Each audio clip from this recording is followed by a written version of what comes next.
Estar con ustedes, Sí, qué Alfredo, grande, realmente, qué lindo, ¿eh? realmente. Sabes todo lo que te queremos y te respetamos, ¿eh?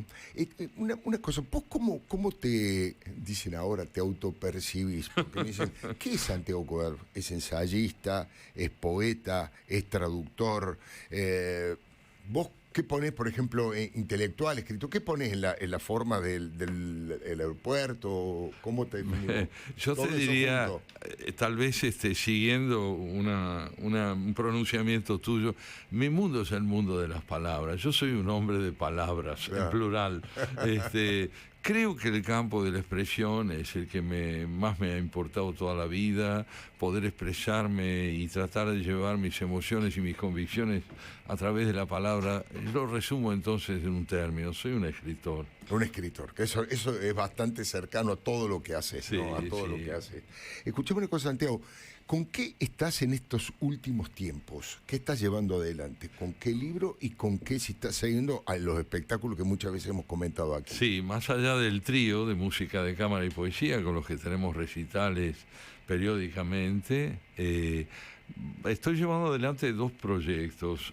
Uno es un libro al que ya titulé Ensayos de gratitud.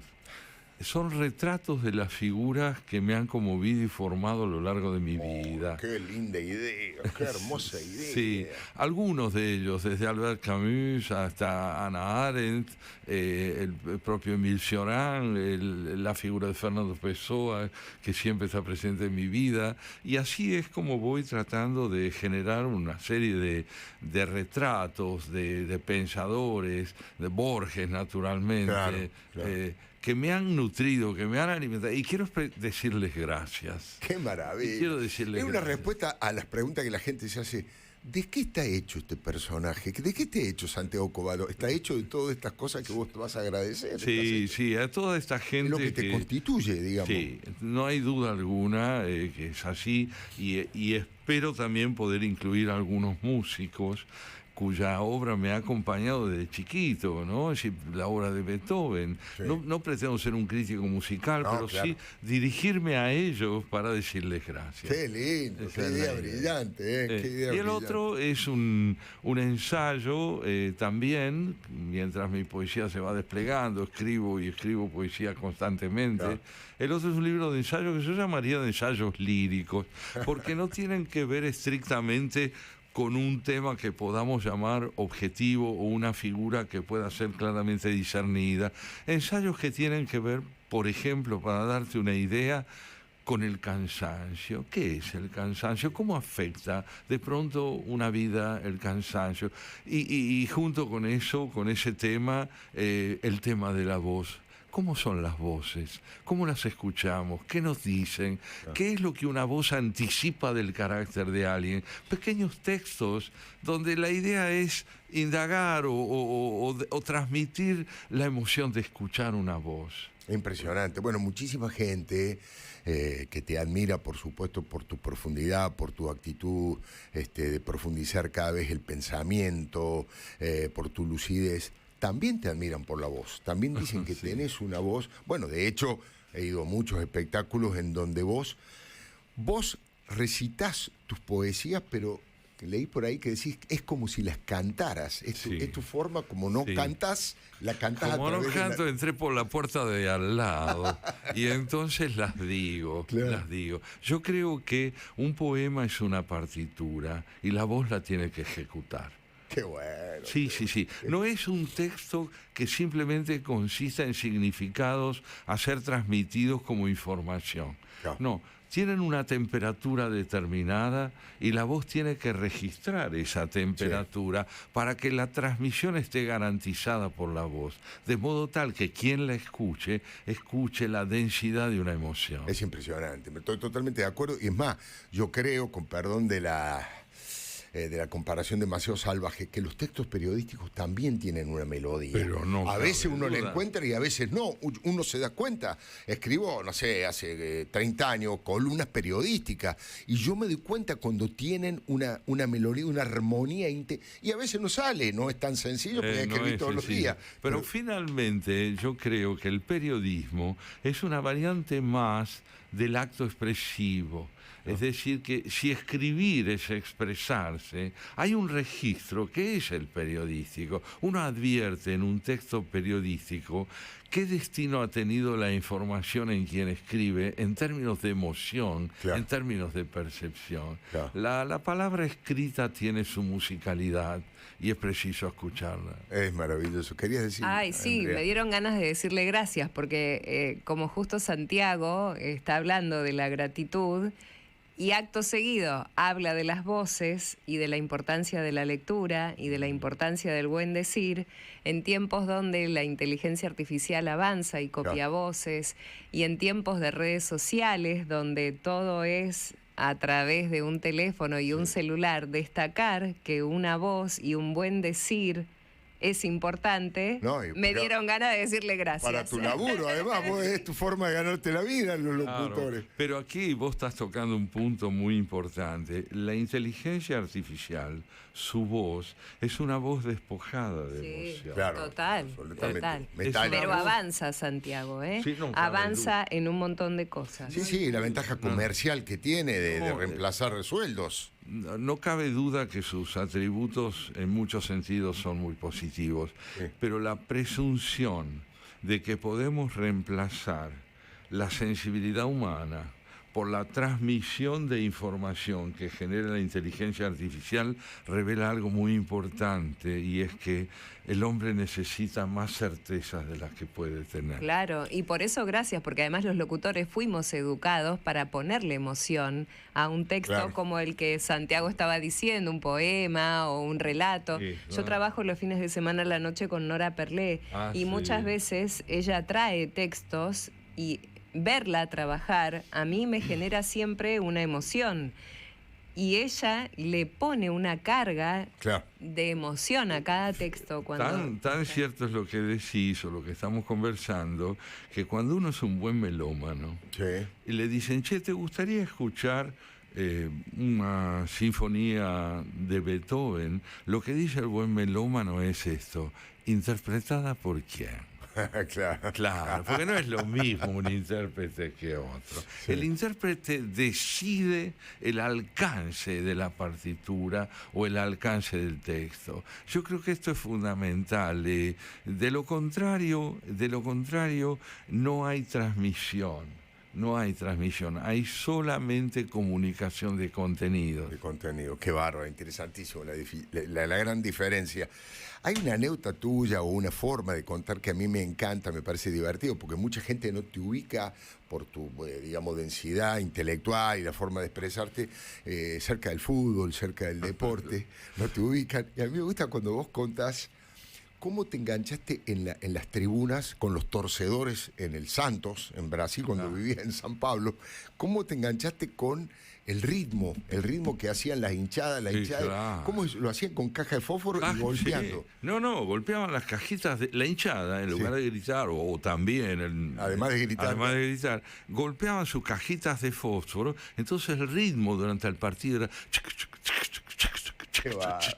Y entonces se escuchaba en toda la cancha una melodía rítmica que parecía orquestal. Qué extraordinario. Parecía orquestal. Sí. Y además lo define como identidad. lo del Sí, paulista, ¿no? no hay duda. No, y por otro lado, yo creo que así como estoy ante un boquense irremediable, vos estás ante un racinguista Ah, un irremediable. racinguista. Y otro, acá tengo uno, Pablito Nova, No, un el racinguista, fútbol- justo el el fútbol- partido de ayer, justo el partido. Justo, ¿no? El mal partido. De anteayer, El mal sí, partido. sí, Pero sí, lo que es cierto es que hay en la pasión por el fútbol, cuando es límpida y no fanatismo, una vivencia infantil que ha sobrevivido a todos los avatares de la vida. Se mantiene todavía, se mantiene. Ir con el padre a la cancha o ir con el hijo a la sí. cancha. Espectacular. Una cosa tremenda. Espera, una cosa que no quería, y ahora te doy, Pablo. Dale. Uno de los tipos de los escritores que más ha escrito sobre el fútbol, Sí. además Negro Fontanrosa, hay varios muy buenos, es Eduardo Galeano. Sí, Eduardo Galeano. sí. Vos también tenés una situación muy linda con tu hijo que se llama Diego, además. Diego, sí. Con Eduardo Galeano sobre el tema del mar. Contame eso y ahora le doy a Pablo. Bueno, fuimos muy amigos con Eduardo. Sí. Yo empecé a colaborar en Crisis prácticamente cuando la revista nació. Muy brevemente les cuento que me encantó tanto la revista entrevista me pareció tan bien planteada, Sí. que fui a verlo y le propuse a él hacer una sección de literaturas de lengua portuguesa. Es decir, Brasil, Portugal, África, de lengua portuguesa y demás. Y él, no nos conocíamos, me dice, bueno, mira, vamos a hacer una prueba, ¿vos sabés traducir de portugués? Y digo, yo creo que sí. Y mira, me llegó este poema de Chico Buarque de Holanda, Chico Buarque. que se llama Cálice. Sí, qué extraordinario. ¿Y vos te animás? Afasta de mí ese cálice. Bueno, me da el poema para que yo lo traduzca y me cuenta que el poema está censurado en Brasil, en aquel entonces. Si yo lo quería traducir, le cuento que yo lo conocí a Chico, Claro. porque era muy amigo de un músico amigo mío y ahí es donde nos conocimos. Pero traduje el poema, le gustó la traducción a Chico y a él. Claro, Entonces empecé a colaborar y nos hicimos muy amigos con Galeano. Y Galeano un día cenando en casa escucha la anécdota que Patricia, mi mujer, y yo le contamos, porque nuestro hijo no conocía el mar. Estábamos en Portugal y decidimos llevarlo a conocer el mar. Entonces estaba atardeciendo, era invierno, subimos una pequeña colina de arena y desde esa colina Diego vio el océano. Ya. Era chiquito, estaba en mis brazos y se toma de la carita y me toma a mí también de la cara y me dice, papito, ayúdame a mirar. Ayúdame a mirar, qué Es maravilla. extraordinaria esa vivencia del infinito. Y Eduardo, que me escuchó, sacó su libretita Y anotó. y anotó la anécdota que después contó en uno de Es sus extraordinario. Pablo. No, asocio un poco lo que venías hablando del poder de las palabras, el agradecimiento, ahora Brasil, las cajitas. Yo pensaba en los brasileros y pensaba que el Brasil es un pueblo claramente con una oreja musical impresionante. Cualquiera baila, cualquiera canta, cualquiera toca percusión muy bien, de cualquier lado. En España pasa algo parecido. Son los mejores guitarristas del mundo y los mejores percusionistas son o brasileros o españoles. Y la alegría brasilera, en fin.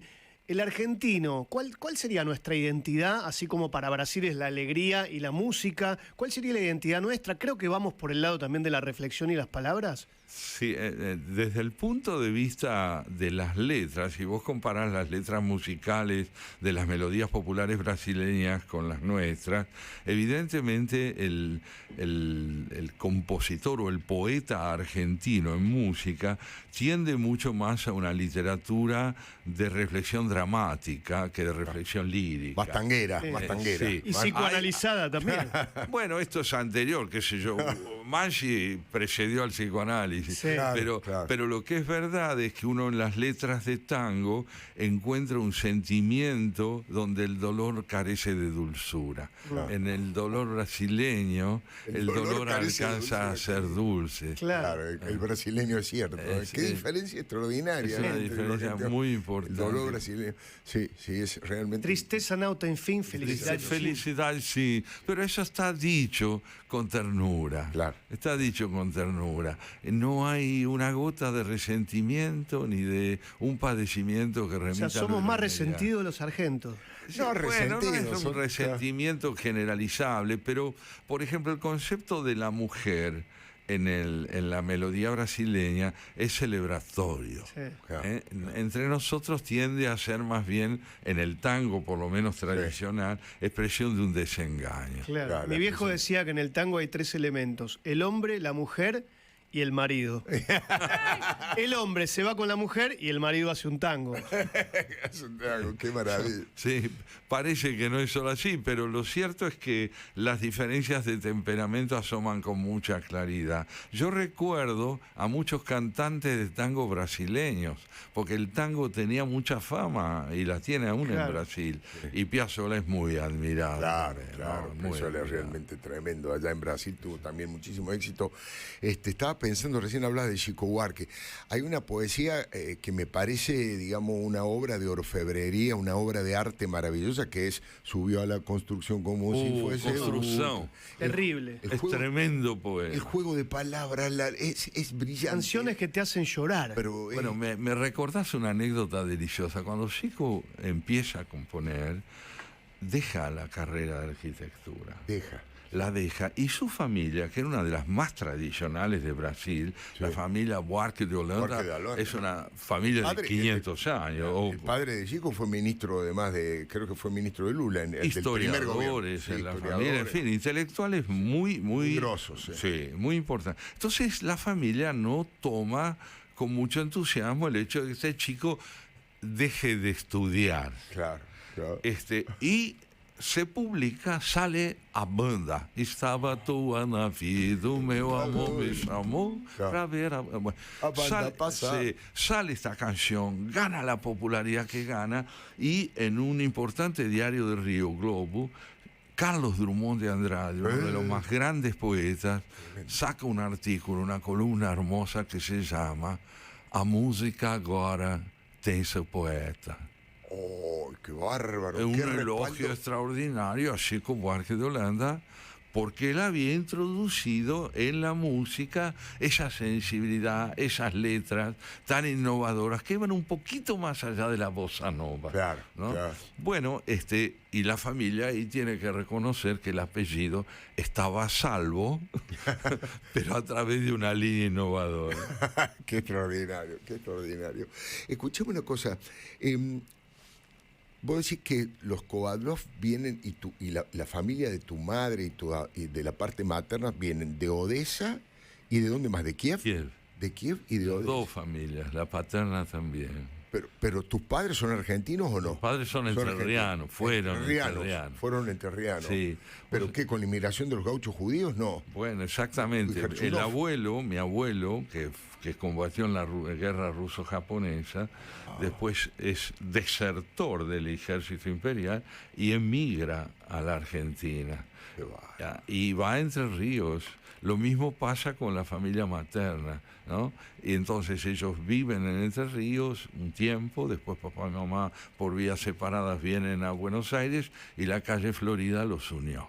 ¡Qué bárbaro! ¿Se conocieron en la calle Florida? No, se conocían de chicos y se reencuentran en la calle Florida. ¡Qué extraordinario! Sí, es una historia muy común entre todos los inmigrantes judíos que escaparon de los pogroms, ¿no es cierto?, y del antisemitismo de aquel entonces. Impresionante. Bueno, hablando de eso, del antisemitismo de aquel entonces, ¿qué opinás? ¿Cuáles son las causas? ¿Cómo se puede combatir este tsunami de antisemitismo que se ha despertado en el mundo? ¿Dónde lo ubicás?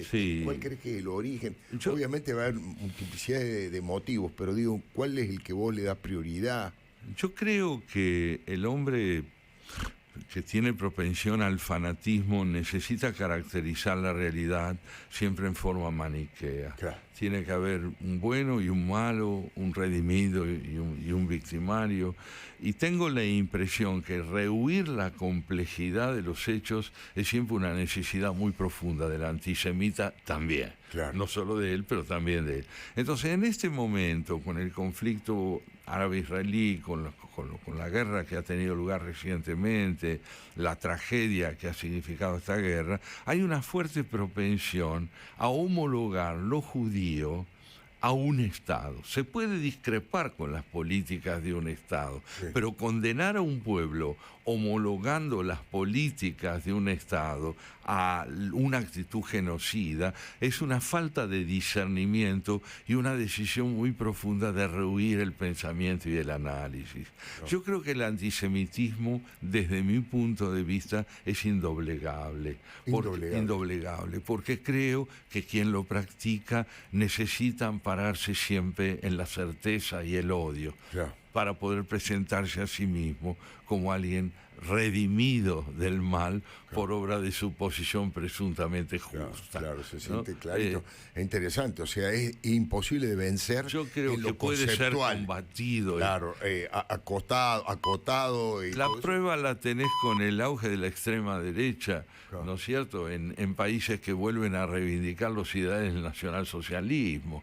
Entonces, me parece a mí que el odio racial al negro, el desprecio por la mujer, tienen que ser combatidos, deben ser combatidos, pero no con la idea de creer que van a ser derrotados, sino que no deben ser tolerados. No deben ser tolerados, interesantísimo. Santiago, ¿qué mirada tenés? creo, a lo mejor es un prejuicio porque hace mucho que no hablábamos. Siento que estás un poco alejado de la política argentina cuando en un momento estuviste bastante más cerca. Creo que el último vínculo fuerte que yo recuerdo es que hiciste una especie de trabajo de asesoramiento a Patricia Bullrich cuando era candidata a presidenta. Y después yo sentí que vos tomaste un poco de distancia, ¿no? Sí. ¿Es verdad eso que es verdad, yo lo que decís es cierto. ¿Y a qué se debe? Sí. Yo creo que la experiencia de ver que los ideales de aquella fuerza política que en sus orígenes era el PRO, de pronto perdían vigencia gradualmente por disputas internas y luego por este vuelco hacia Milei, Milei, claro. por parte también de Patricia, a mí me desorientó. Claro. Me desorientó. Yo reconozco que puedo admitir que la política tenga de pronto en quien representa un ideal la necesidad de volcarse en otra dirección. Pero a mí me cuesta muchísimo aceptar, o me costó mucho en ese momento aceptar, que los ideales de la fuerza política que representó Patricia tenían por venir donde hoy está Milei. Claro. Me costó mucho. Hoy reconozco que he cambiado un poco de opinión y creo que algunas de las transformaciones que lleva adelante Milei son y eran indispensables. Claro. Pero al mismo tiempo creo que al mileísmo lo acosa una deuda enorme, que es la deuda con el humanismo. Claro. El humanismo significa la consideración de las necesidades de las personas en el campo del trabajo, en el campo de la salud, del estudio. La persona que padece las consecuencias de una organización económica que quizás sea necesaria, claro, pero que no puede ser desatendida, claro, en el discurso oficial. Extraordinario. Ese es el acecho del humanismo que a la vuelta de la esquina lo guarda este gobierno. Claro. A medida que esa macroeconomía se vertebre, la micro, que es el espacio del dolor y de la expectativa popular, tendrá que ser atendida. Sin duda, sin duda. Interesantísimo, interesantísimo. ¿De qué manera, digamos, hoy cómo escribís? ¿Seguís escribiendo a mano? ¿Máquina de escribir? ¿Computadora?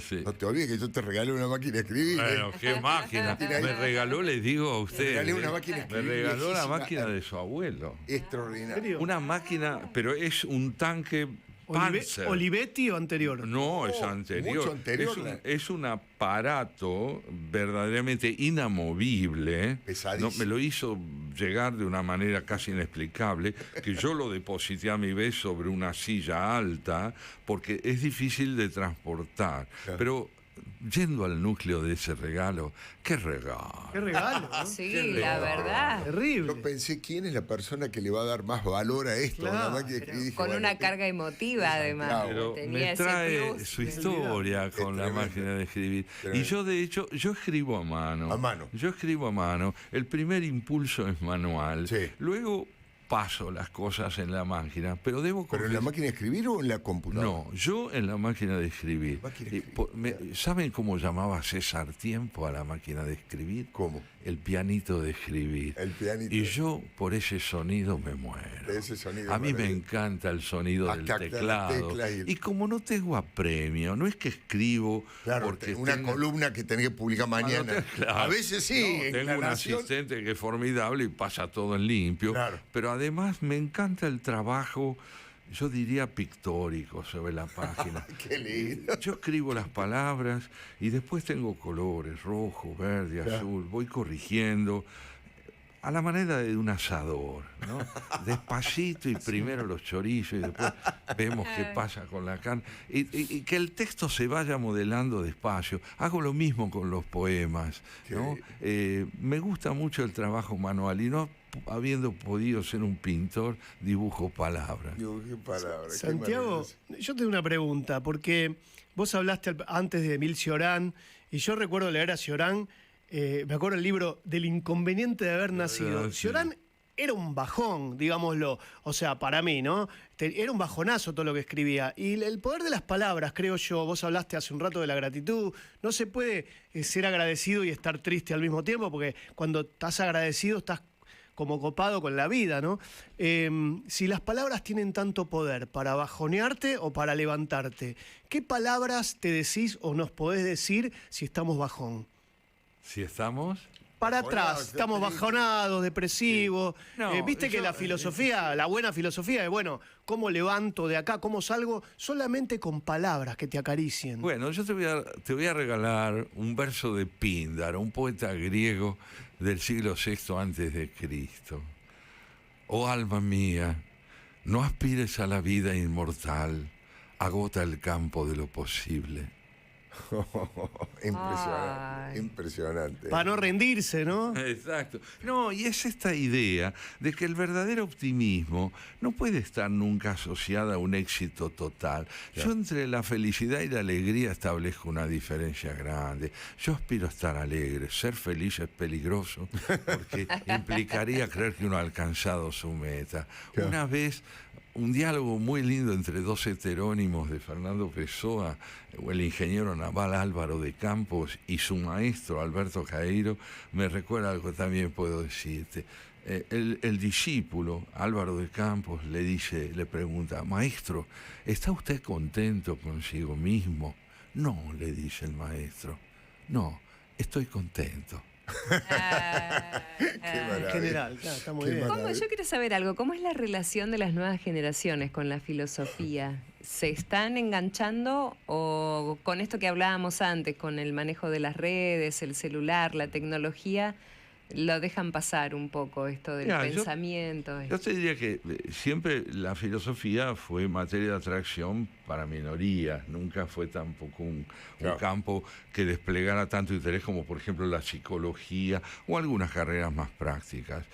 Yo creo que la filosofía está viva en muchos jóvenes. Yo recibo permanentemente la demanda de alumnos que quieren estudiar filosofía, pero son siempre minorías. La capacidad de asombro, la gratuidad de la perplejidad filosófica. En alguna época recuerdo que el propio Diego Leuco Sí. estaba apasionado y no hace mucho me pidió alguna información sobre Spinoza, tu hijo. Sigue leyendo muchísimo, hoy sigue leyendo muchísimo filosofía, pero no conozco otros jóvenes que se hayan enganchado tanto, pero libros y libros se lee.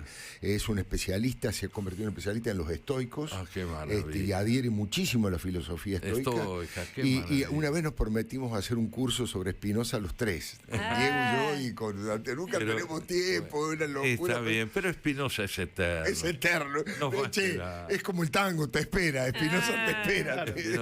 Pero no, yo creo que la filosofía, ante todo, es una vivencia, mucho antes de ser un saber o un conocimiento, es una experiencia extraordinaria de la perplejidad ante el hecho de estar vivo. Estar vivo es absolutamente milagroso. Un milagro es un hecho inusual y ser uno es un hecho inusual, algo irrepetible, haber sido uno por única vez.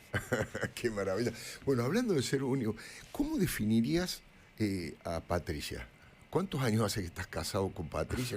¿Cómo la conociste? Contanos. Bueno, ella- Esto ya entramos en el programa de Sí, chisme. sí, ya, el chisme no. del espectáculo. Tan, Sí. Santiago, ¿cómo Ella debe no? estar escuchándome y viendo a ver qué digo. Pero lo cierto es que estamos casados, nos casamos en 1966. 66. Era un siglo ya pasado, Sí. promediaba el siglo XX, y yo diría que el nuestro es un matrimonio afortunado, no porque no haya tenido turbulencias Claro. y conflictos, sino porque la forma en que llevamos adelante la elaboración de esas turbulencias Claro, y conflictos. claro. 60 años. 60 Sí, años. hace 60 años. Ahora vamos a cumplir. Yo no podría responder contundentemente a por qué lo logramos. Claro. No podría. Es un récord Guinness hoy en día eso, ¿no? No sé, porque no me jacto tampoco, ni ella se jacta, pero el hecho es que nos conocimos siendo ella una adolescente de 16 años. Yo tenía 20 y recién había vuelto del Brasil. De Brasil. Ya. Y nos vinculaba una relación parental, familiar, porque su madre y mi padre eran primos hermanos. Ah, mira. Eran primos hermanos. Nosotros éramos primos segundos. Entonces, bueno, un día fui a comer a la casa de mi tía, yo recién llegaba, incluso hablaba mal el castellano, muy mezclado. Claro. Hablaba Portuñol, un portuñol. Ella se reía de mi castellano, Patricia. Y bueno, nos hicimos amigos, fuimos amigos largo tiempo, y finalmente empezamos a salir, y se fue construyendo esa relación enigmática, de búsqueda, de encuentro, de desencuentro, de nuevo encuentro. Claro. Y así es como finalmente construimos un vínculo muy íntimo, donde si yo tuviera que definir un buen encuentro con otro en una pareja, diría que lo esencial de mi vínculo con ella es que jamás nos aburrimos juntos. Nunca se aburren juntos, No, claro. No, me parece una mujer interesante, aún hoy. Aún hoy qué me linda, parece. qué linda. Sí. Es realmente impresionante. Recién lo nombraste a Pessoa y tu vínculo con el portugués. Realmente, a mí me encanta escucharte en portugués, recitar en portugués, porque lo hace. Me parece que es un idioma sumamente sensual, además, Sí. no soy muy original. Pero digo, hiciste la traducción de Fernando Pessoa. Sí, del libro de Desasosiego. Claro.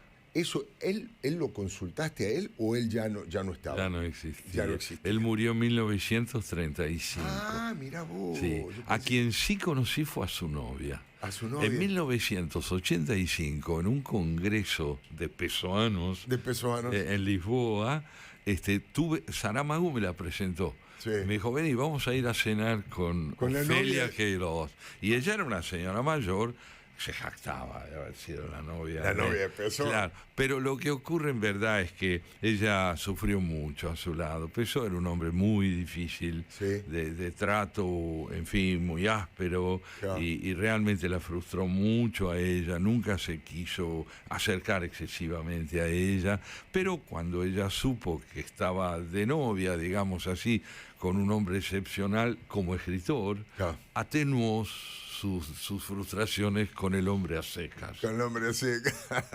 No, pero también hiciste la traducción del castellano al portugués de Serrat y de Lelutier. Sí. ¿Cómo haces para el juego de palabras que suele hacer Lelutier para llevarlo que no pierda gracia? Porque el humor de Lelutier en España está bien, más o menos lo pueden, pero en Sí, portugués sí. hay que hacer un trabajo muy Sí. fino, motricidad fina. Sí, yo te diría que la mejor prueba de que me salió bien es que Lelutier siguieron hablando conmigo, pero fue una experiencia maravillosa. Te podría hablar mucho más de la experiencia, pero haber convivido con ellos, haberles enseñado a pronunciar en portugués, sobre todo a Marcos Munsto, Claro. que tenía una ductilidad descomunal, podía Impresionante. aprender. Y un hecho muy gracioso es que le costaba mucho pronunciar bien Sí. a Daniel Rabinovich. Ah, le costó. Pero Daniel le dijo, no, yo le voy a sacar el jugo a mi torpeza. Entonces se presentó en el espectáculo hablando muy fluidamente mal Sí. el portugués. Y se mataban de risa. La gente se divertía. El tipo llegaba y decía, boa noite, ¿cómo es que va? ¿Tudo bien? Y los brasileños se reían muchísimo de lo gracioso que era él pronunciando mal el portugués. Qué Y maravilla. con Serrat también tenía dificultades para pronunciar bien el portugués brasileño, pero tenía mucha ductilidad, y entonces cuando fue a Brasil a cantar sus canciones, Chico Buarque, María Bethânia, todos los grandes músicos de aquel momento cantaron con él para atenuar un poco las delay, asperezas, claro, el delay que las había, bueno, asperezas de él dificultades. con su portugués. Qué impresionante. Escuchame una cosa, escribiste un libro con tu hermano, te diste el gusto de hacer un libro con tu hermano querido, lo conocí una vez en tu cumpleaños, que Así es muy parecido, tiene Sí, mucho... sí. pero bueno, él es un diseñador Es un industrial, diseñador y fotógrafo. extraordinario. Hugo fue el creador, y por eso es muy célebre en Brasil. Él creó el símbolo de Claro. Mirá vos. Él creó el símbolo del Banco Itaú. Epa. con sus equipos en las agencias donde trabajó. Claro. Y es un fotógrafo excepcional. Hemos hecho 2 libros. 2 libros. Dos. Yo conocí El uno. primero se llama El libro de 2 hermanos. Exactamente. Que vos lo conocés. Que son fotos de él y poemas míos. tuyos. Qué lindo. Y el segundo es un libro de él, en verdad, que se llama Elogio de la Luz, que yo tuve la alegría de titular, yo lo bauticé y escribí el prólogo del libro. Y es un fotógrafo, son todas fotos de él, y con ese prólogo pequeño que yo escribí, que se editó aquí en la Argentina, Elogio de la Luz, y admirar a un hermano como artista es tan hermoso, además. Qué bárbaro. ¿Y por qué te volviste y él se quedó en Brasil? Porque tu padre fueron a Brasil porque creo que era un alto dirigente, directivo, mejor dicho, de Molino Río de la Plata. Así es. Allí por ese motivo fuimos a San Pablo. Yo me volví, te diría, porque extrañaba enormemente mi idioma, quería escribir, extrañaba Buenos Aires. Tus palabras. Sos muy porteño también en muchas cosas. Pero extrañaba visceralmente. Y cuando de pronto, caminando por una calle de San Pablo, pasaban 2 personas con esta melodía, ta ta ta ta ta ta ta ta ta. Yo decía, lo seguía para oírlos hablar en castellano, en nuestro castellano. Y Hugo se quedó, porque la vida es así, se fue a Inglaterra a estudiar fotografía, después volvió, conoció una chica brasileña con la que se casó, tuvo hijos, papá y mamá vivieron y murieron en San Pablo, no volvieron jamás. Venían a visitarme, pero no. Bárbaro, no regresaron. Allá se quedaron. Y bueno, es una historia muy larga, pero tiene que ver finalmente con un aspecto diaspórico de mi familia que perpetúa una historia milenaria.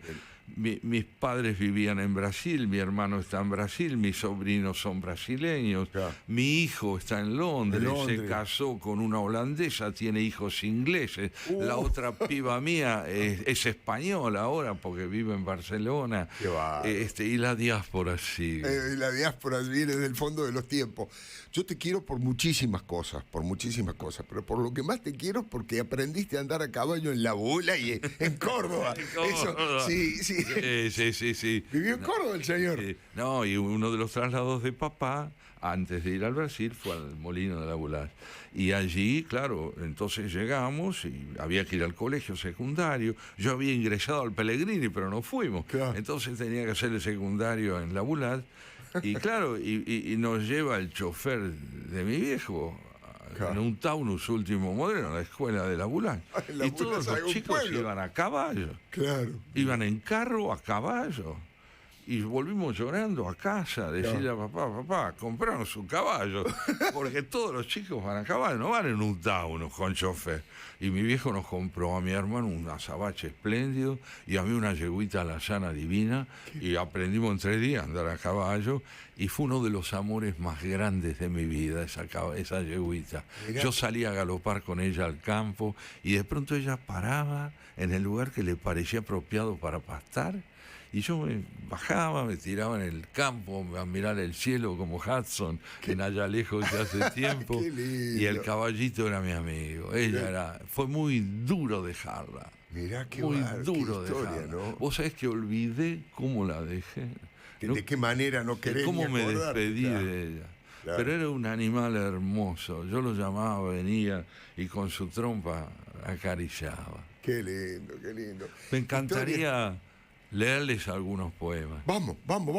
Arrancá. Bueno, les leo un poema para empezar. Pero mientras lo buscas, escucha lo que decían los oyentes. Vamos.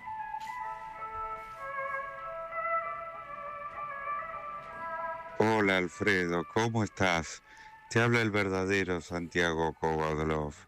Mandale un gran abrazo a mis Osías. Qué importante es que seamos muchos Santiagos para poder multiplicar el valor de la palabra comprometida con su tiempo. Un gran abrazo. Te doy mi palabra. Si querés, vendela o alquilala. Oh. Muito bom tu pronunciação em português. Muito obrigado, Tarico. Eu vou lhe contar uma história. Vuelvo al español.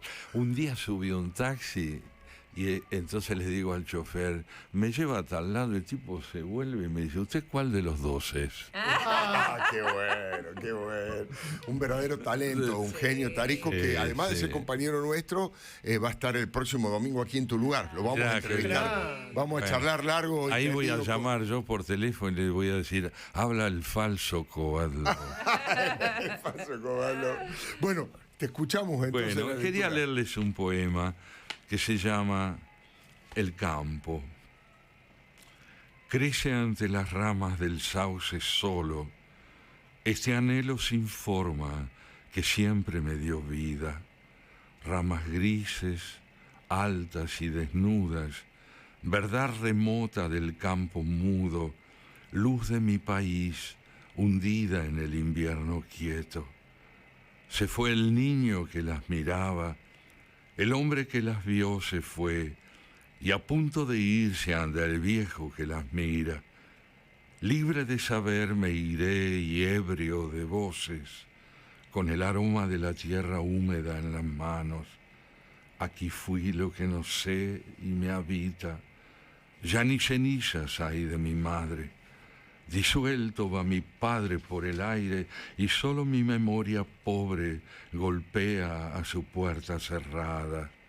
No ser, haber sido, no saber y la emoción de tanta errancia. Qué impresionante, qué impresionante. Bueno, lo que decías recién, ¿no? No solo el quién lo escribió, sino quién lo ejecuta y quién lo dice, ¿eh? Sí. Santiago, yo te agradezco maravillosamente que hayas venido. Tiene otras ocupaciones los domingos, pero por suerte ahora estaba de vacaciones, así que ha podido venir y sacarnos ese gusto. Qué marea. Vamos a ver un mensaje, no es Tarico, este es de verdad, Alfredo, qué buena nota le estás haciendo a Santiago Kovalov.